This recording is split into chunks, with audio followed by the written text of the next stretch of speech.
Eto, Governor Sol Aragones, official pong inilunsad ang Laguna Youth Patrollers Program. Napakaraming lumahok dito ha.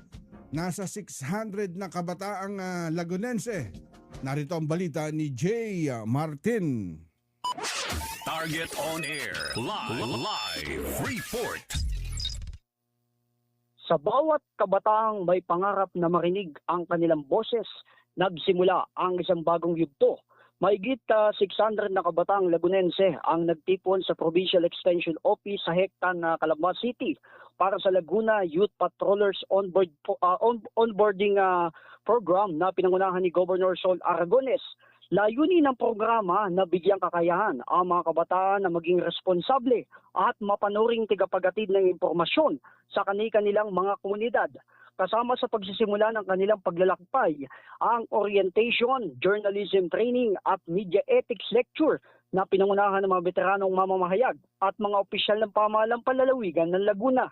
Dumalo rin sa programa sina Provincial Administrator at Laguna Youth Patrollers Advisor Attorney Natalie Velasquez, dating Louisiana Vice Mayor Leovic Jacob, Provincial Assistant Administrator at Laguna Youth Patrollers Advisor Karina Macalos, Laguna Youth Patrollers Chairman Dolan Castro, ang kauna-unahang Laguna Youth Patrollers na si Mark Adrian Amador at veteran journalist na si Julius Segovia bilang guest speaker at trainer. Sa kanyang mensahe, ibinahagi ni Governor Sol Aragones na ang unang batch ng kalahok ay magiging Pioneer Laguna Youth Patrollers, isang titulong magsisilbing bahagi ng kasaysayan ng programa.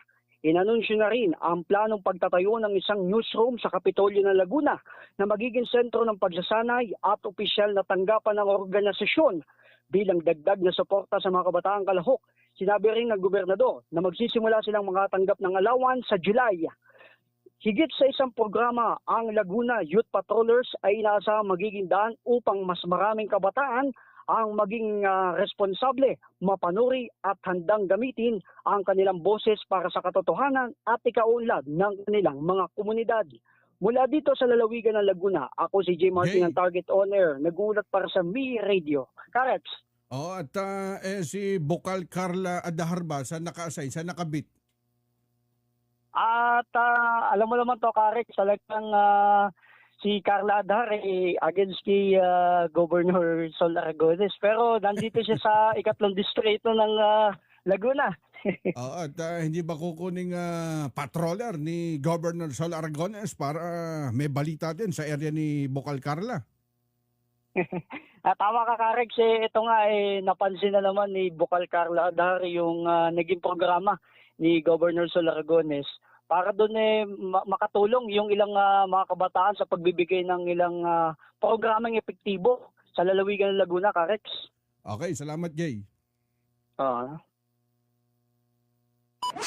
Target on air. Live report. Ang bahaging ito ay hatid sa inyo ng Pasay Cockpit. Basta quality fight, Pasay Cockpit. At Del Monte Cockpit Arena. Sa Del Monte, magandang harapan. Patas ang laban.